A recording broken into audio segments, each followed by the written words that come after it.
Hi, welcome back to Half of Heidi, or welcome to my channel in general if this is the first time you've dropped by.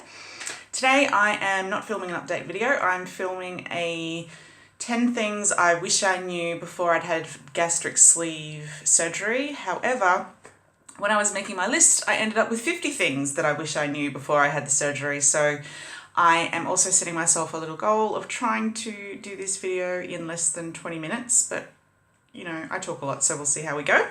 This is in absolutely no particular order. This was just a brain dump of all the things that I thought of. And in fact, now that I've finished this list of 50, I've already thought of more things. So there may be a part 2 to this video. I'm not going to go into heaps of detail on each of them individually because there are 50. But if you want more information on anything that I'm talking about, please feel free to comment on the video or send me a private message. I'd be happy to talk more because I love to talk. That is something I'm known for. Okay, so number 1. I wish I'd known about the various different reactions you can have to anesthetic when it comes to the surgery itself. So I'd never had a general like this before, so I didn't know of all the possibilities that could happen. So for some people, they experience nausea. For other people, like myself, I had like a reaction where I just got really hot, and I had to have like cold blanket towel thingies put on me and a fan and all sorts of stuff. I just felt really hot and overheated. And some people have absolutely no reaction. So yeah, I just wish I'd known that there was heaps of different reactions you could possibly have. Definitely recommend researching reactions to anesthetics so you can see what you're potentially in for. Number 2 is around the pain management while you're in hospital. So morphine was definitely my friend, but for a lot of people, morphine makes them ill and again nauseous. So I was just really lucky that I responded really well to morphine, and I actually had very little pain, and anytime I felt the onset of discomfort, I was pressing that button to get more morphine. I was not messing around. The other aspect for pain management is around the gas pains that you can be left with, because they fill your abdomen with gas to expand stuff and give them a bit more room to work while they're operating. And that gas has to get back out of your body. So it has to be absorbed back into your system, and you excrete it as in various ways, which I'm sure you can imagine. And I found that getting up and walking around frequently definitely helped. And I was amazed actually at how quickly post-op, like within hours of waking up, that I was able to get up and do some slow walking around the ward. So definitely find pain management that works for you. Number 3 is the importance of tracking your medication, because when you are discharged from the hospital, you are given a whole heap of different types of medication, and they all have different frequency and timetable of when you need to take things. So definitely write down the time that you've taken something and the next time you need to take it, and if you have to, set timers, because you're a bit out of it, and you will forget whether you've taken something and whether you're due for something. And again, sort of harking back to the pain management, you really want to stay on top of your medication and make sure you're taking it at the right intervals and doses. So yes, have a medication tracking system. Number 4 is having a support person. So if this is somebody who drives you to the hospital, stays with you while you're in hospital, picks you up from hospital, looks after you for your first week while you're at home, whatever that means for you, definitely have a support person. I've seen heaps of people who don't have a support person and they manage. I'm a complete wuss, and I desperately was thankful for having a support person who literally sat by my bed and held my hand even while I was sleeping, because I just get a lot of anxiety, and it really helped me know that somebody was there at any time I needed, basically. So that was my lovely husband that did that for me. And then when we were back home, he was my support person in actually maintaining my medication tracking for me, and would bring me things that, here Heidi, you need to take this now, and all that kind of stuff. So I think I underestimated how groggy I was going to be from the anesthesia, so I didn't really realise just how important that support person was going to be for my recovery. Number 5 is the sip, sip, sip rule in terms of, you're encouraged to drink as much fluid as you can. And in the first few weeks, it's not that much, and it's definitely, you have to sip. What I wish I'd known was more around when am I actually going to be able to drink like a normal person again. And for me, that actually took a really long time. I'd say about 6 months post-op before I was able to take, full proper gulps of liquids. So the sip, sip, sip, try to get in the habit of it before you've had the surgery. The way I practiced beforehand, I know this sounds really dorky, but was I just basically, anything I was drinking, I pretended it was like a scorching hot cup of coffee, and that I was trying not to burn my mouth. So I was like really little sips. So get in the habit of doing that. Number 6, I think I didn't really understand just how little I would be able to eat overall. So I'm 9 months post-op now, but even in the first couple of weeks, I think I just didn't really quite realize how much smaller and how swollen everything was.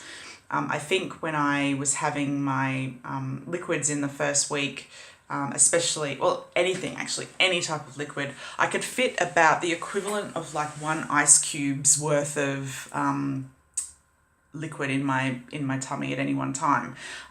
So when you think about having to take medication, and I can't dry swallow medication, so you really have to make sure that you can get in at least about that amount so that you can take your medication. But yeah, I was really surprised, like defrosting soup that I'd madly prepared beforehand, and I was only having about the equivalent of an ice cube's worth. So go get an ice cube and melt that into a cup, and you will see just how little you'll actually be able to get in at first. So don't go crazy with the food prep making litres of soup. You won't need it. Number 7. This is a huge one, and I've seen so many people really regret not doing this, but take extensive before photos, in clothes, out of clothes, in underwear, from every different angle, and measure everything. Measure your arms and your waist and your neck and your thighs, everything. Measure everything pre-op, even pre-op diet, measure everything. So many people are just, really embarrassed to actually have a recording of those moments, but you will be so thankful that you did it later when you can do comparison photos and compare just how much you've lost in terms of inches and centimeters and all that kind of stuff. So yeah, please do it. Number 8, following on from that, is taking progress photos and actually documenting your journey. So document it however that works for you. Obviously, I've got a YouTube channel. I also have behind me my little tracking board. For some people, they've got private Facebook pages. Others have public Facebook pages. Some are on Instagram. Whatever your personal diary, whatever your personal method of documenting it is. It could be an app, whatever. Just, I really strongly recommend that you document your journey, because it is going to be so amazing. And sometimes when you're feeling really down, it's having a look at how far you've come that's really going to pick you back up and get you moving in the right direction again. Number 9 is joining online weight loss surgery communities. So finding the community that you feel most comfortable in, and make some buddies to compare notes and compare stories and celebrate wins and successes, etc. together, ask questions and all that kind of stuff. I found it really helpful to join a multitude of social media. So YouTube, Instagram, Facebook were my main 3.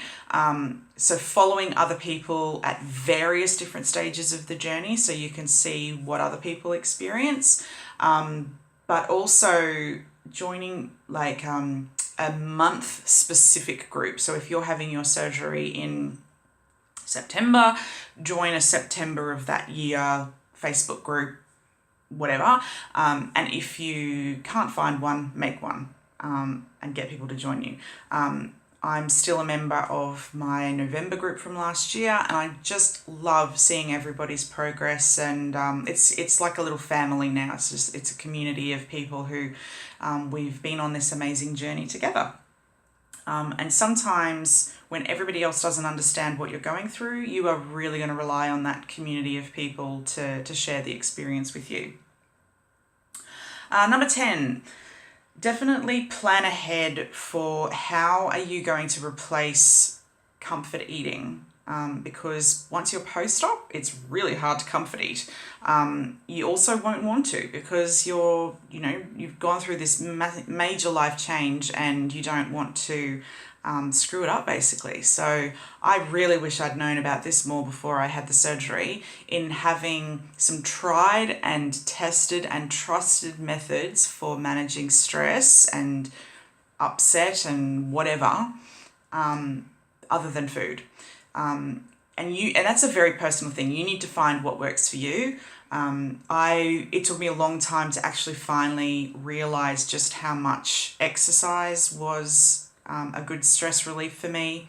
And I actually now look at exercise more as stress relief than exercise to lose weight, because I find I enjoy it much more if I'm not thinking, I wonder how many calories I'm burning and all that kind of stuff. I'm just more actually out there getting the fresh air and blowing off the cobwebs and looking and really engaging in my scenery around me instead of thinking about the problems of the day and that kind of stuff. So yeah, find your things that you're going to do instead of comfort eating. And that includes rewarding yourself. Like, find other things instead of that, and practice them before you've even had the surgery to see if they work. Because when you're in a really stressful moment, you don't want to be Googling how to de-stress and trying things and they don't work. You just really want to know you've got something up your sleeve. I'm looking at the time going, there's no way I'm going to do this in 20 minutes. But anyway, number 11 is expecting that you might go through one hell of an emotional roller coaster, pre-op, during the op, post-op, you name it. It is a huge life change, and all life changes bring with them enormous stress and strain on your psyche and your mental health.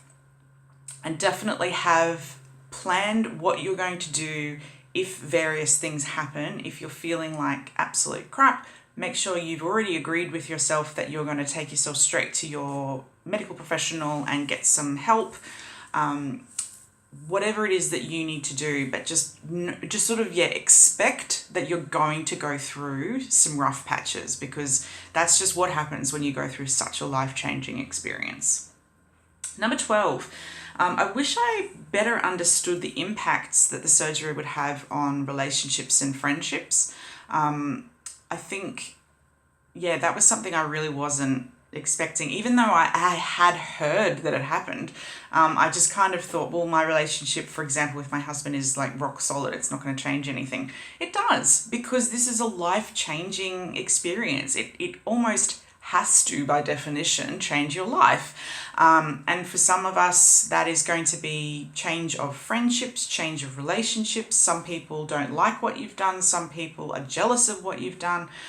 Some people feel left behind. Some people just don't believe in weight loss surgery. And it's almost like everything bubbles up. And it happens, like, for me, it happened within like 4 months of having the surgery, but everything kind of just bubbled up, and suddenly I could see all of the flow-on effects that the surgery was having into relationships and friendships. Number 13 is the impact it had on work. So I think I underestimated just how much I would be so focused on the surgery and weight loss that I didn't realize I would pull away from my work so much and lose so much interest in my work, and just not be the same person at my job as I used to be. Like, I wasn't giving it 200% all the time, because I was like, can't wait to log off because I've got all of these other things I want to do that are related to weight loss. And yeah, that was a real surprise for me. And look, it may not happen for you, but that was something I wish I'd known, was that I was going to pull away from work so much when that had been my life up until that point. Number 14, making goals, so like mini goals, and rewarding yourself for achieving them. So we can get very hung up on the final outcome of this journey, exactly how much we want to lose, what we want to weigh, what size we want to be, how much exercise we can do, blah, blah, blah, blah.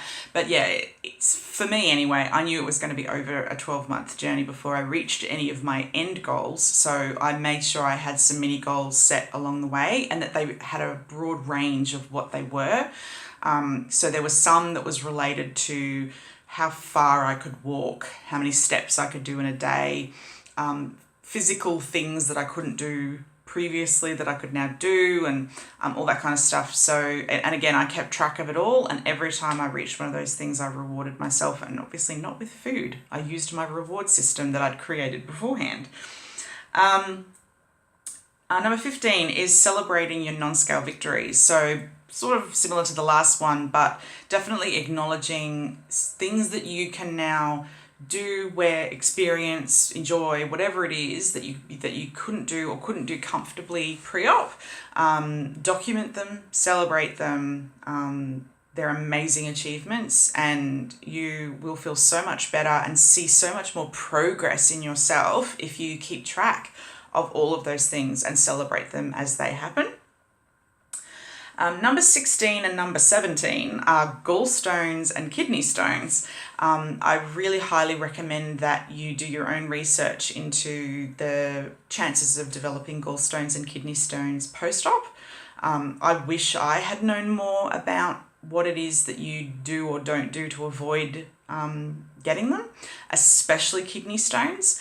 I kind of had a good idea about the gallstones thing, but I wasn't prepared for the possibility of kidney stones. And I've now seen some of my friends from the weight loss surgery community go through kidney stones, and it is horrible. So yes, do your research into both of those things and know what you need to do to avoid them. Number 18, I didn't even think about this one pre-op, but because we can eat so little, it's actually quite hard to maintain your energy levels while you're exercising. I now, and when I mean exercising, I kind of mean, really pushing it. I have to have like a break in it sometimes when I'm exercising and actually eat some low GI, but, good quality foods, nuts and grains and stuff like that to give me enough energy. My funny story is that I got halfway around a bushwalk and then completely ran out of energy and had no food. And it took me a long time to get back to the start of the track because I could basically walk 20 meters and then I had to stop because I felt like I was just going to pass out. So yes, maintaining energy while exercising, super important. Number 19, loose skin. Everyone's experience is going to be different, and it's really important to be prepared for whatever is going to happen with your skin. I assumed the worst, which is probably a good thing to do because it made me go and get some private health insurance so that I could pay for some of the plastics that I might need down the track. But I've actually been quite pleasantly surprised with how well some of my body parts are springing back. But yeah, just, you can watch all the skin flicks you want. None of that is ever going to prepare you for what your body is actually going to do and what it's going to look like. But it doesn't stop making those videos really fun to watch. Okay, so number 20. This one's funny for me. I don't know if I've ever seen anybody else talk about it on YouTube, but does everybody know what a Fupa is? It's a fat upper area. Do you know what the P stood for? Pubic. Let's just pretend it stood for pubic. I didn't know that area carried so much fat, on me at least, and it's got to shrink too.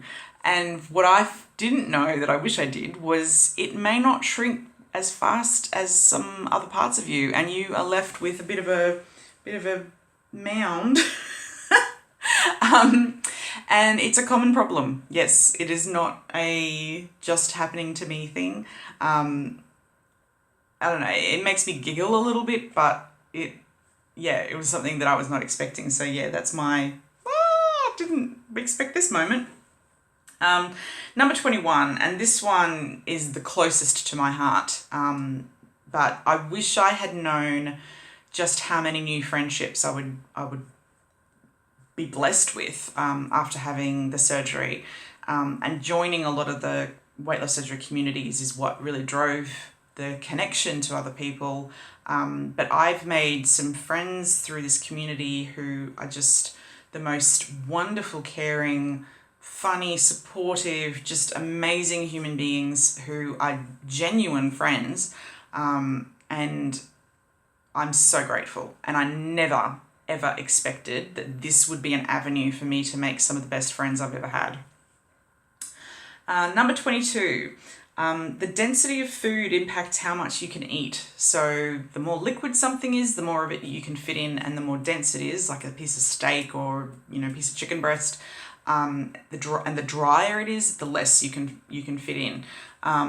So when you're really counting calories and, you know, trying not to eat too much, it makes sense as to why they say avoid liquid calories like alcohol and really high calorie milky drinks and things like that, because you can fit more in. So not only are you getting higher calories per 100 grams of something, you can also fit more in. So yeah, it's just a really good thing to know, which I didn't beforehand. Number 23, the no drinking and eating at the same time rule. Yeah, you can do it. You can absolutely drink and eat at the same time. Some people can't, though. It hurts too much. But the reality is, it goes back to what I just said. If you put more liquid in, it just means that more, it goes through you faster, and you can fit more in. Conversely, though, if you've just had a big drink and you try to eat food, your stomach's already full of liquid and you can't eat as much. So it's depending on which order you eat first, drink, whatever. Yeah, you really shouldn't mix drinking with eating, but you know, it's your life. You do whatever you want to do. Number 24, knowing how many calories is right for you. I'm always seeing people talking about what are the daily calorie intake that we should be aiming for. Everyone, again, is so different, depending on your height, body type, level of exercise, starting weight, all of that kind of stuff depends on how much calories per day you need. There are heaps of calorie estimate calculators online. Go have a look at them. The thing that they are calibrated for, though, is to give you like an average amount. And an average is literally, well, I don't need to tell you what an average is, but the reality is there's always going to be people who need more or less than what is suggested calories. So you need to figure it out a bit for yourself in terms of what do you need from a metabolism perspective. So you're going to have to figure that one out, my friends, and tweak it and see what happens with your weight loss or weight maintenance as a result of how many calories you're getting. I'm already up to 23 minutes and I'm only halfway through. 25. Incisions and healing and dressings and all that kind of stuff. My incisions grossed me out so much, and I think it was just thought of them.